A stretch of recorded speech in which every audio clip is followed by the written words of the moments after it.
रुक करेंगे अगली बड़ी खबर की ओर। बता दें कि पीएम आवास पर कल हुई हाई लेवल बैठक और इसके साथ ही प्रधानमंत्री ने सेना को खुली छूट दी है। तारीख और इसके साथ ही समय टारगेट सेना तय करे, पीएम मोदी ने कहा। और इसके साथ ही बता दें कि आतंकवाद को करारा जवाब देंगे। पीएम आवास पर करीब 1.5 घंटे तक ये बैठक चली।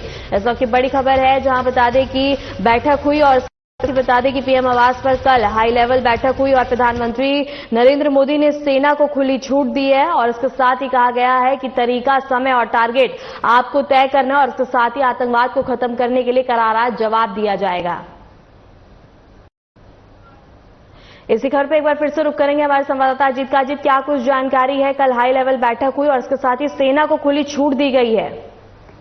देखिए, बिल्कुल वर्षा बताना चाहूंगा, कल पीएम आवास पर एक हाई लेवल बैठक हुई। इस बैठक में प्रधानमंत्री नरेंद्र मोदी की अध्यक्षता में राजनाथ सिंह, गृह मंत्री अमित शाह, एनएसए अजीत डोभाल, सीडीएस, ऐसे तमाम जो सेना के जो बड़े अधिकारी हैं उनको बुलाया गया था। और जो किस तरीके से जो आतंकवाद के खिलाफ जो लड़ाई लड़नी है, हाल ही में जो घटना, जो हमला हुआ, किस तरीके से उसको जवाब देना, इन मुद्दों पर चर्चा की गई। और इस करीब 1.5 घंटे चली इस बैठक में प्रधानमंत्री नरेंद्र मोदी ने सेना को खुली छूट दे दी है। अब प्रधानमंत्री नरेंद्र मोदी ने साफ कहा कि हमें भारत की सेना पर भरोसा है और अब सेना ही तय करे कि वो कब, कहां, कैसे, किन रणनीतियों के आधार पर किस तरीके से वो आगे की जो लड़ाई है वो लड़ेगी।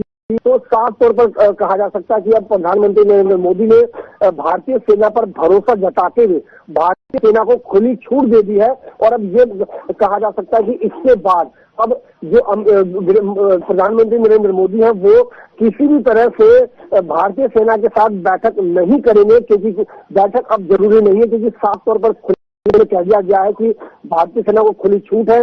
भारतीय सेना कैसी रणनीति बनाएगी, किस तरीके से हमला करेगी, किस तरीके से जवाबी कार्रवाई करेगी, वो भारतीय सेना पर छोड़ दिया है। इसलिए अब भारतीय सेना को बार बार बैठक में आने की जरूरत नहीं है, बार बार किसी भी योजना को बताने की जरूरत नहीं है। अब भारतीय सेना को खुली छूट दे दी गई है। भारतीय सेना अपने हिसाब से आगे की जो कार्रवाई है वो करेगी। जी वर्षा, अगर देखा जाए तो जिस तरह का आदेश पीएम मोदी ने सेना को दिया है कि खुली छूट है, तो इससे ये साफ देखा जा सकता है कि ये मोदी पाकिस्तान को करारा जवाब देने के लिए पूरी तरह से तैयार है। और इससे और आगे भी कोई आतंक देखने को मिलेगा और इसके लिए भी तैयार किया जा रहा है कि अगर कोई भी आतंकवादी किसी तरह का आतंक किया जाएगा तो उसको इसी तरह का जवाब मिलेगा।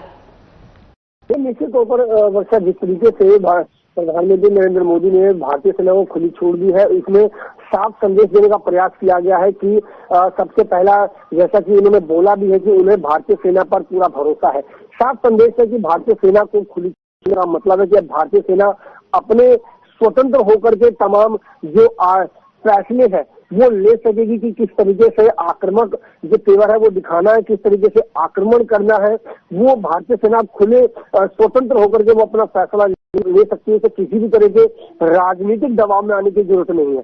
इतना ही नहीं, प्रधानमंत्री नरेंद्र मोदी ने ये भी साफ कर दिया कि पूरा देश भारतीय सेना के साथ है, इसलिए भारतीय सेना को जरा सा भी मनोबल गिराने की जरूरत नहीं है। वो खुले होकर के जो योजना वो बना सकते हैं। निश्चित रूप से संदेश देने का प्रयास किया गया है कि आतंकवाद को बर्दाश्त नहीं किया जाएगा और भारतीय सेना इस आतंकवाद के खिलाफ पूरी तरीके से तैयार होकर के लड़ाई लड़ सकती है, ताकि आतंकवाद के खिलाफ, विदेशी ताकतों के खिलाफ एक मैसेज देने का प्रयास किया जाए कि अगली बार अगर इस तरह की घटना करने से पहले कोई भी दहशतवाद जरूर। ठीक है जी, ठीक है जी, तो आपको बहुत बहुत शुक्रिया हमारे साथ जुड़ने के लिए, जानकारी को साझा करने के लिए।